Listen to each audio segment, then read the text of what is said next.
Bismillah ar-Rahman ar-Rahim, salam alaikum wa rahmatullahi ta'ala barakatuh, que la paix soit avec vous, où que vous soyez, qui que vous soyez, soyez la bienvenue sur cette chaîne. Euh, D'abord, je souhaite que, de tout mon cœur, que cette paix vous englobe, vous, votre famille, vos projets, votre vie, dans une société sainte, dans un endroit saint, et il en existe énormément, sauf que nous ne le voyons pas.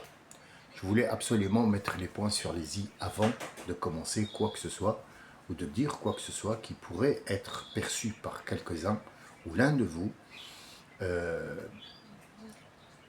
d'une façon un petit peu bancale. Le but de cette intervention, c'est pas de devenir professeur, philosophe, imam, docteur, scientifique, pas du tout. Mais le musulman se doit de connaître à peu près, ne serait-ce ou ne fût-ce que quelques informations sur tout ça. On ne te demande pas de devenir docteur, mais on te demande de savoir, par exemple, gérer ton sommeil. Si tu me dis que tu ne sais pas gérer ton sommeil et que tu ne sais pas, bon, tu vas dormir, donc en fait, à un certain moment, tu vas avoir des gros problèmes dans le sens où ton corps ne sera pas réparé. Qu'est-ce que le sommeil? C'est un exemple qu'on a pris parmi des centaines d'exemples, le plus simple possible, pour que tout le monde puisse me comprendre. Quand on va dormir, ce n'est pas un acte choisi. Non, non, du tout. Tu dois absolument, coûte que coûte, dormir, parce qu'Allah Azza wa Jal, en premier lieu, et toujours en premier lieu, il te rappelle que tous les jours tu vas mourir. Mourir, ça veut dire quoi? C'est que l'esprit sort du corps. Le corps reste sans esprit, inerte, comme un légume. Que Dieu lui-même, subhanahu wa ta'ala, tourne dans tous les sens parce que lui ne tournera pas seul. C'est l'esprit, généralement, qui le tourne. Mais comme l'esprit n'est pas dedans, il est considéré comme mort en attente. Si l'esprit ne revient pas, il mourra. Si l'esprit revient. Généralement, elle revient après une absence. Pourquoi cette absence? Scientifiquement, l'esprit cherche à attirer toute l'attention de ce corps-là et c'est elle qui le dirige. Sauf que le corps doit fabriquer ses propres enzymes, les dérivés de ce qu'on appelle la sérotonine, la dopamine, l'endorphine, tout ça, tous ces produits qu'on nous sert maintenant en cachet, normalement c'est le corps qui les fabrique quand l'esprit n'est pas là, donc il se régénère quelque part. Tu ne veux pas devenir jeune, mais tu vas avoir une santé puisque c'est un sommeil réparateur, ça c'est scientifique. Pour qu'il te rappelle la mort, ça c'est supernatural. Et autre part, c'est reposant pour l'effort que tu vas faire le lendemain. Tu es rechargé physiquement, moralement, mentalement et aussi spirituellement. Quand un gamin doit avoir 8 heures de sommeil, on doit le régler comme étant responsable. 8 heures de sommeil ou 12. Ça dépend de la personne parce que personne n'est comme l'autre. On ne peut pas dire comme chez les Nord-Africains, ah Zakiya, t'as des cachets pour le cœur. Ah ouais, j'en ai. Tu veux, t'as un mal à l'estomac. J'ai un produit qui est bien, c'est mon fils qui l'a envoyé. Donne, je vais l'essayer. Ça se passe comme ça, en fait. Ils ne savent pas le danger qu'il y a derrière. Ce sommeil paradoxal nous permet de réparer énormément de choses. Or, nous, notre sommeil n'est pas ou n'est plus paradoxal, puisqu'on n'a plus que le début du sommeil et le réveil qui va être lourd avec les médicaments qu'on a bu, avec les antibiotiques qu'on a mangés dans la bouffe qu'on croit bouffe sainte et saine, qui vient de chez le vendeur, qui a été fabriqué dans des laboratoires avec des antibiotiques. Tout est relié, n'est-ce pas? Le but, un exemple que je vais vous donner, ça, les gens normaux doivent le savoir. C'est pas c'est pas parce qu'on a dit Bismillah, Rahman. Non, non, non, non, non. Ça c'est de la connerie. Ça aussi, c'est une autre connerie. Ça joue beaucoup de choses et généralement, ça sert pas à grand chose. Ça sert à mettre les gens sur une fausse piste. Dieu veut que tu vives. Il t'a créé cette vie pour que tu vis. Il n'y a aucun islam, enfin il y en a un seul, mais il n'y en a aucun qui empêche les gens de vivre.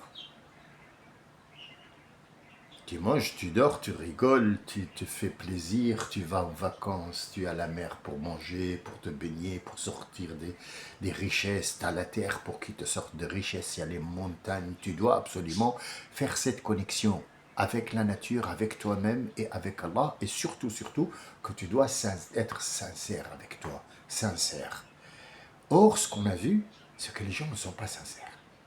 Moi, ça fait depuis 2016 que j'essaie de trouver un langage simple. Attention, je peux me passer des gros mots. Mais je me suis dit, les gens ne comprennent pas autre chose puisqu'ils ont été formatés sur ces gros mots-là. J'en fais pas trop, mais il faut qu'ils sentent que moi, je ne suis pas un professeur qui dit oui, parce que je sais... Non, non. Un parmi les autres, je peux éventuellement ouvrir un de mes livres que j'ai écrit et je te lis ce qu'il y a dedans. Livres que je n'ai jamais édités et que la plupart j'ai jetés. Je ne les ai même pas laissés pour les suivants parce que j'ai trouvé que c'était juste mes idées à moi.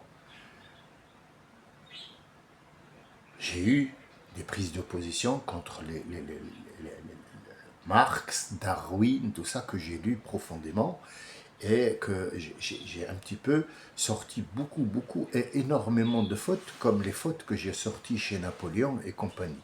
Mais qui suis-je pour dire tout ça? Je peux dire que moi je suis quelqu'un qui a...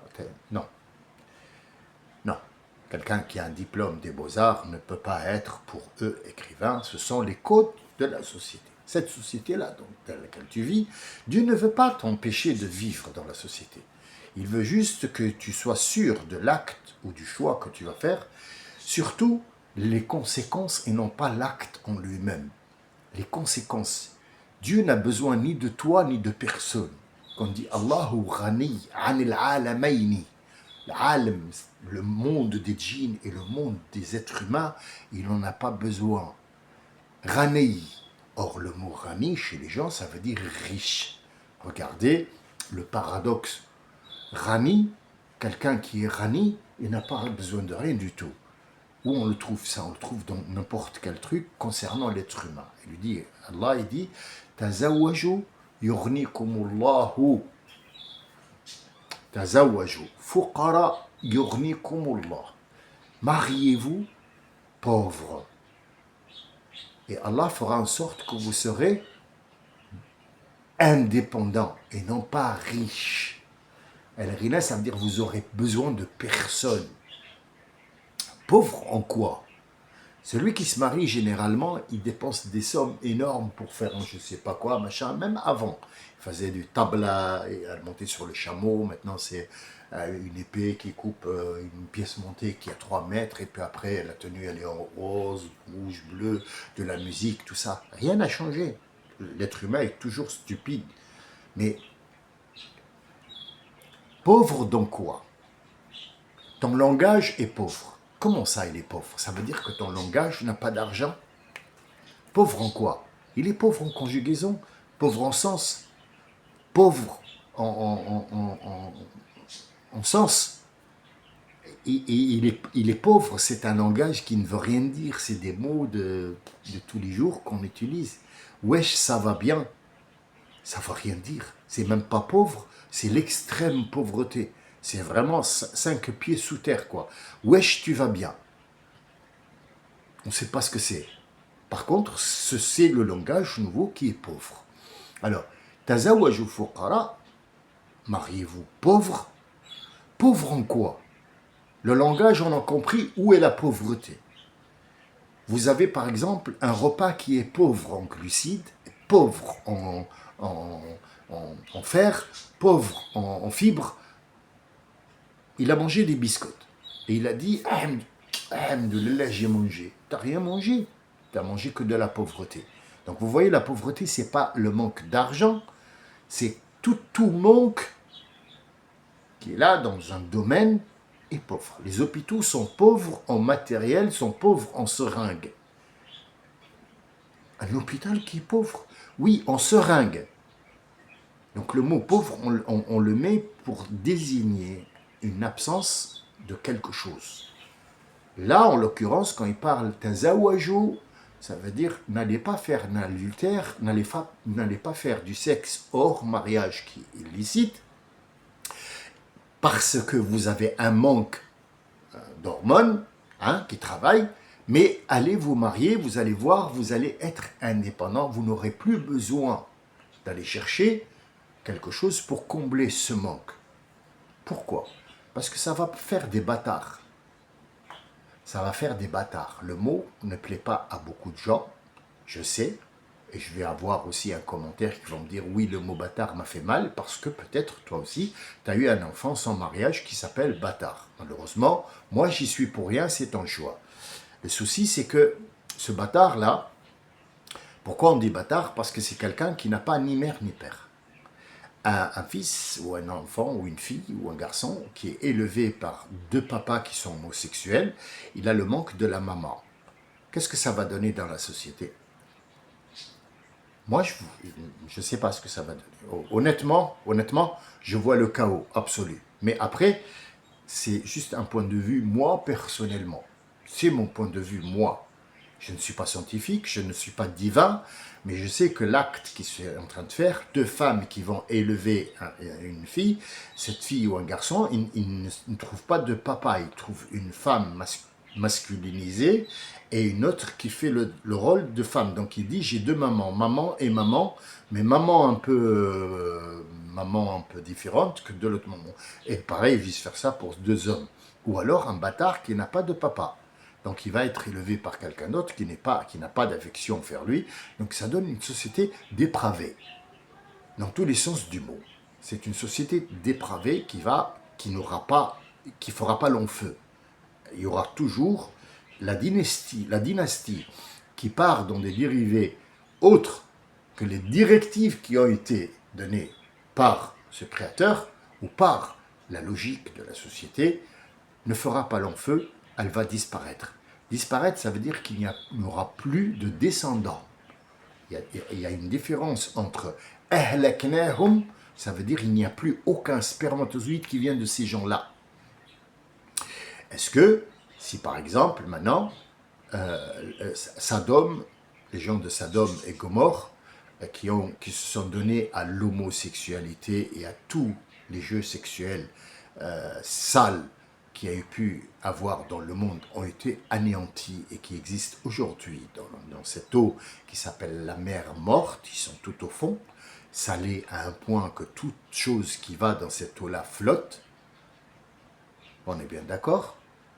Est-ce que ahlaknahum, est-ce qu'il y a le mot ahlaknahum quand il dit que nous les avons anéantis? Anéantis, ou alors définitivement arrêter toutes sortes de reproduction de ces gens-là. Ils ont été anéantis.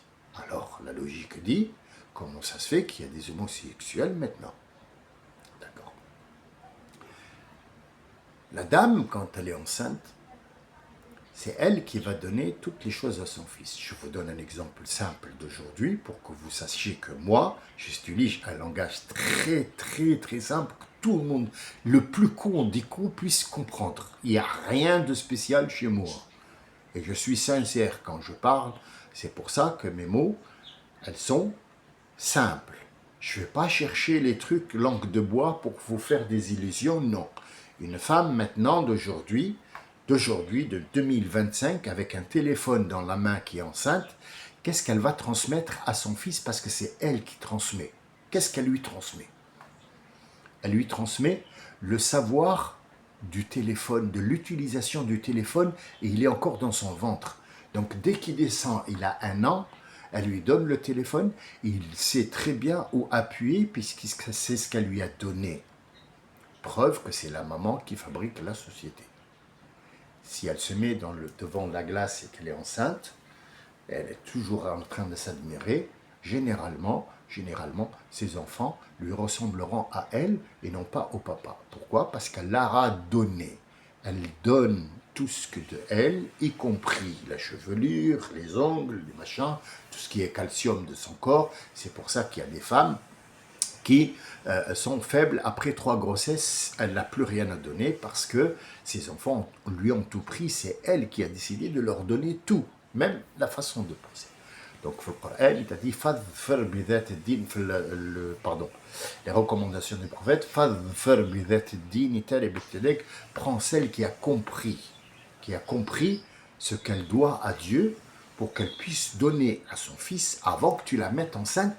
Elle est prête, c'est un terrain prêt, labouré, pour que tu puisses mettre ta semence, pour qu'il puisse être arrosé par la divinité et donnera naissance à un enfant saint. Or, moi, quand j'ai commencé, je me suis rendu compte que ces gens-là écoutaient pour le spectacle. Je ne suis pas fâché contre eux. Ce n'est pas eux qui vont m'empêcher d'enregistrer ou de dire. Mais il y a des moments où je suis dans le chaos total et technique parce que je laisse tomber les bras. Juste le temps de me reprendre et de me dire, c'est pas grave, dans les 20 000, je n'irai jamais à 20 000. Comme je vous l'ai dit, je suis qu'une merde, mais il y a 10, 20, 30 personnes qui me suivent, et ces 30 personnes, je me suis dit, il y en aura peut-être un qui n'a pas encore fait des enfants et qui pourrait peut-être prendre tout ça, qu'un seul peut engendrer des millions derrière lui. Il le peut, s'il a compris. Mais pour comprendre, il faut avoir un cerveau. Et c'est le sujet d'aujourd'hui où je ne veux pas être long. Ce cerveau, il est partagé en 4. Sachez-le, allez voir. Ne prenez pas ce que je dis toujours en argent comptant.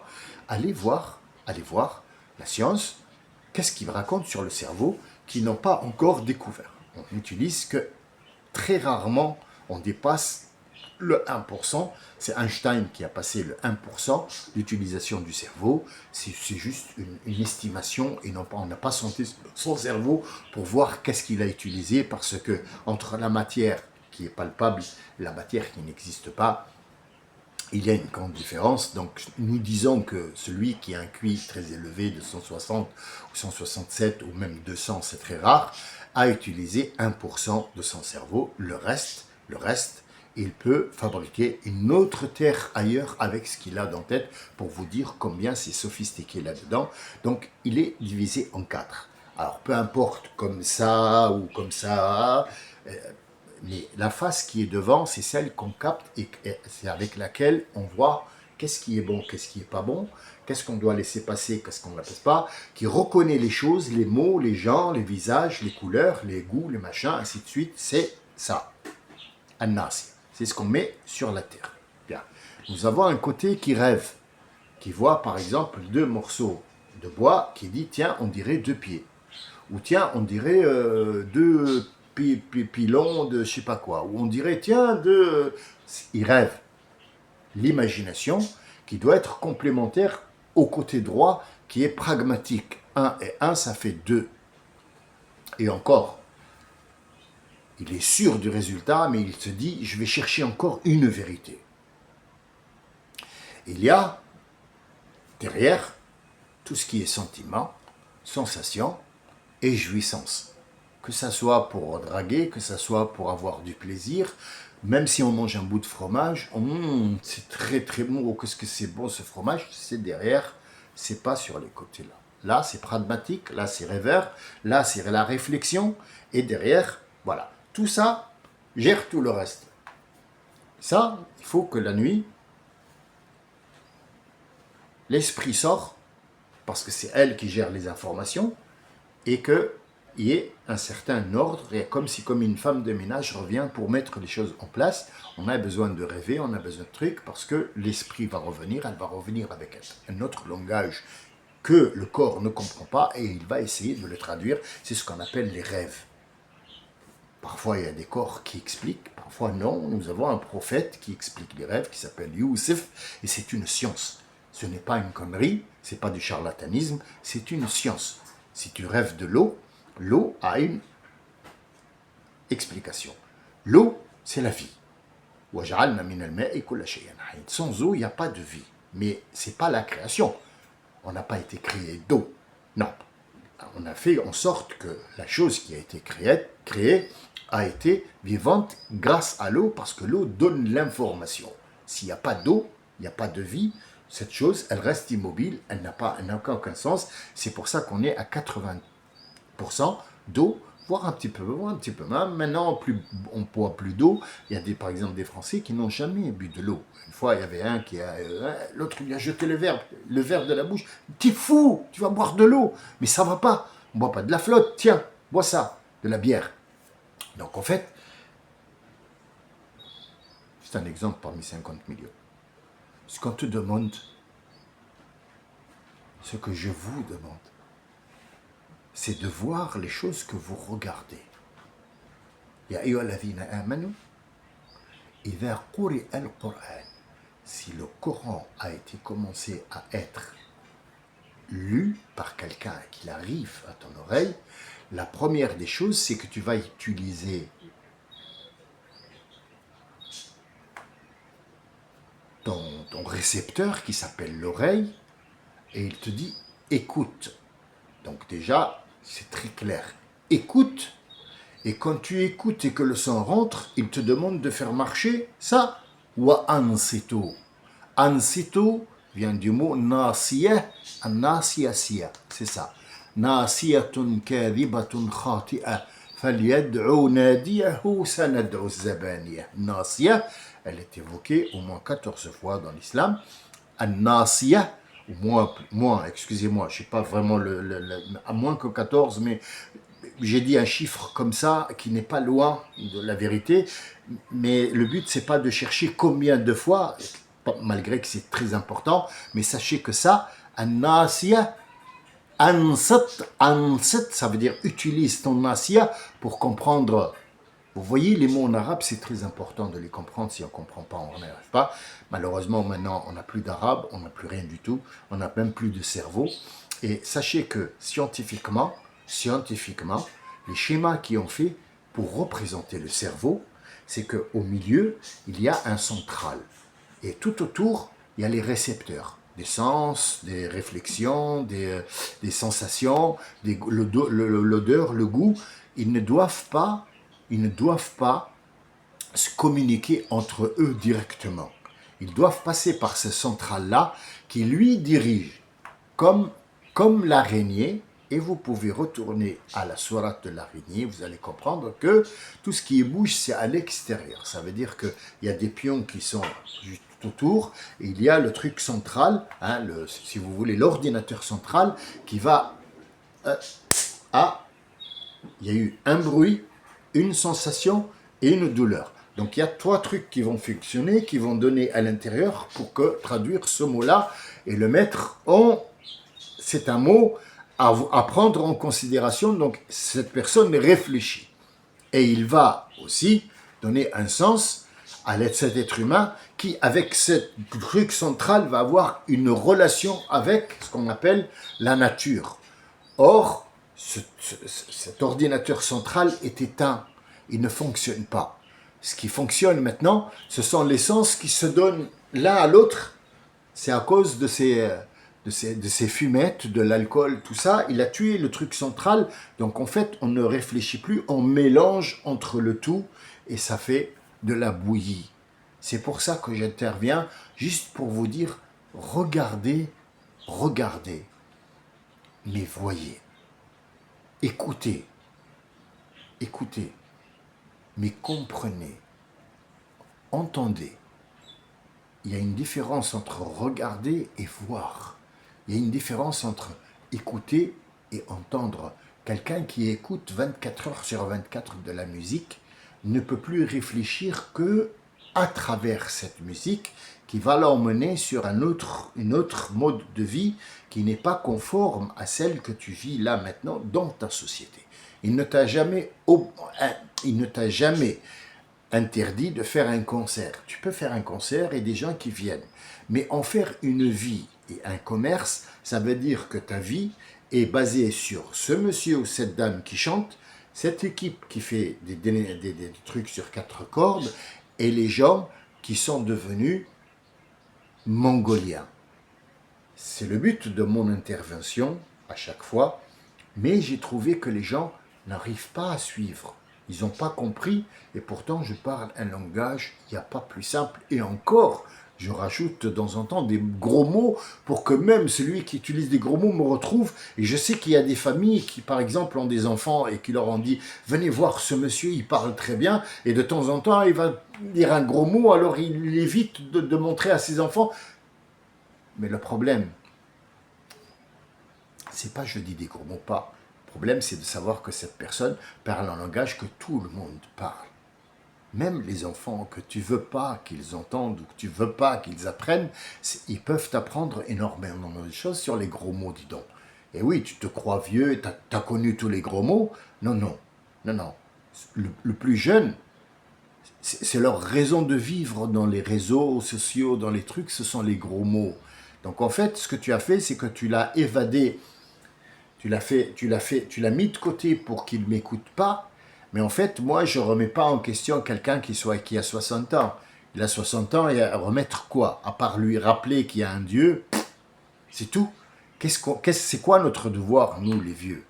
C'est de mettre en selle ces enfants avec leur propre langage, avec leur propre génération, avec notre connaissance et être intelligent. C'est le mot qu'a dit Dieu. وَادْعُ إِلَى سَبِيلِ رَبِّكَ بِالْحِكْمَةِ وَالْمَوْعِظَةِ الْحَسَنَةِ. Il n'a pas dit dans quel siècle, ça veut dire que tu le lises dans n'importe quel siècle. Si tu appelles au chemin de Dieu, utilise des mots. Ne viens pas à des jeunes qui sont au lycée, qui ont la fumette, il leur dit « Chers frères, chères sœurs, chers enfants, Dieu vous appelle. » Il dit « Ça ne marchera pas, ça ne marche pas. » Il faut que tu leur parles avec leur langage, en mettant les points sur les i.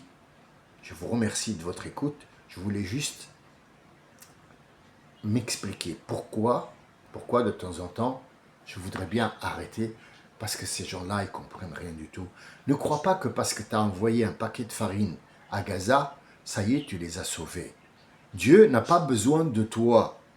Dieu est Rani. Rani, ça ne veut pas dire riche.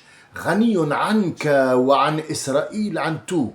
Il sait très bien qui il va laisser mourir de faim et pour quelle raison. Il n'a pas besoin de nous pour sauver qui que ce soit Gaza ou Kiev ou quoi. Tous les gens pour lui ont le même mode de vie. C'est lui qui les a créés. Il attend quelle position tu vas prendre et non pas quel mouvement tu vas faire. Je le répète, c'est très important. Ne crois pas que tous les jeunes sont jeunes et ne crois pas que tous les vieux sont vieux. Ça, c'est ce que tu vois. Il faut que tu réfléchisses au-delà. Dieu n'a pas besoin de toi pour que tu bouges et que tu prennes des armes et aller tuer les juifs. C'est pas ce qu'il a dit.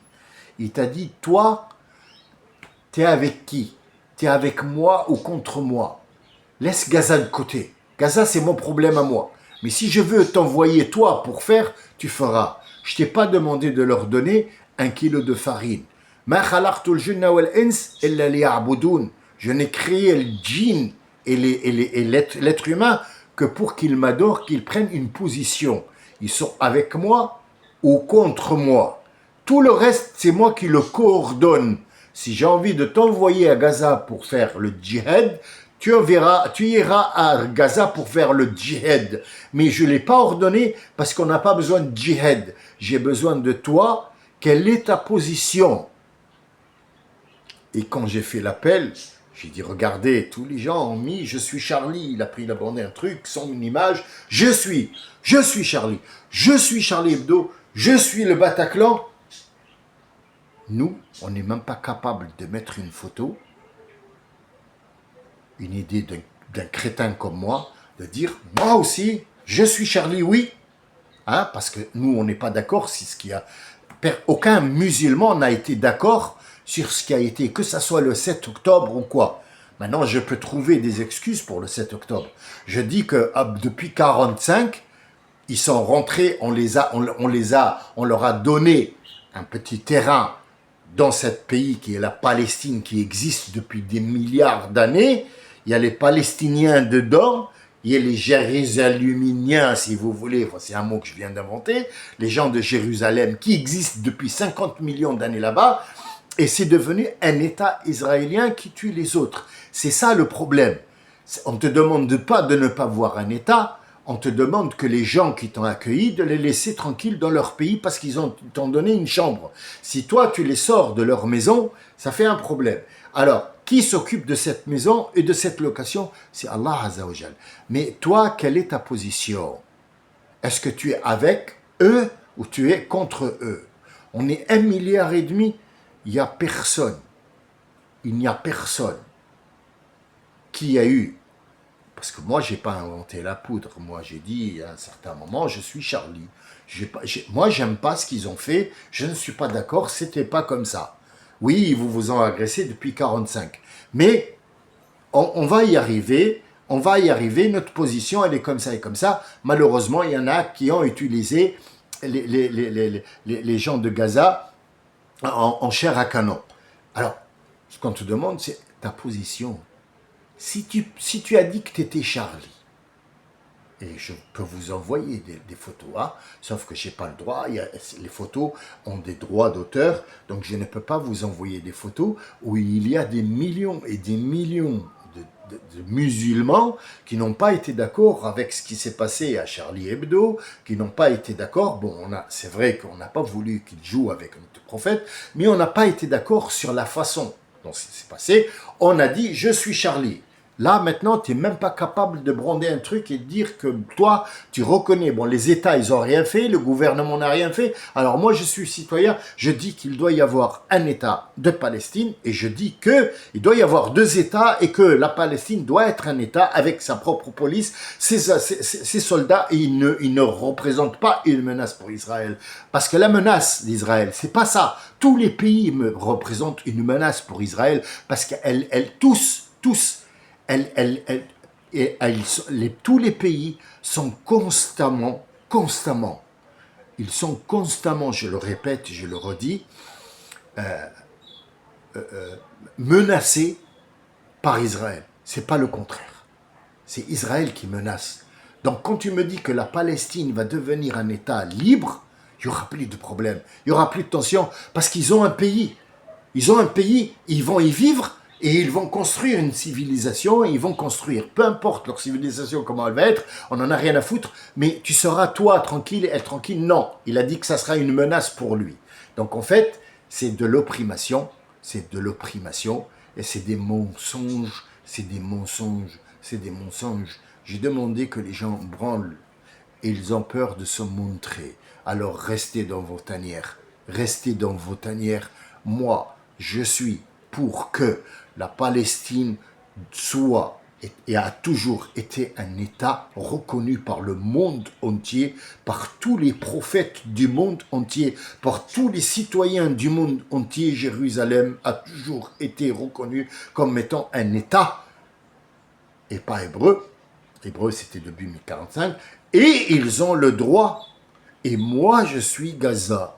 Je le dis, je le crie. Coupez-moi la tête, j'en ai absolument rien à foutre, ça ne changera rien du tout de ce que moi je veux. Je suis Charlie, oui, mais je suis Gaza aussi, et je le resterai toute ma vie. Vous restez dans vos tanières. Je parle à des gens qui se reconnaissent et non pas à mes interlocuteurs, parce qu'il y a un respect entre nous et que je les respecte énormément. Je vous remercie pour cette attention, pour votre écoute. Mais je ne crois pas qu'il y a plus que 5 personnes qui ont compris ce que j'ai dit. Salam alaikum wa rahmatullahi wa barakatuh.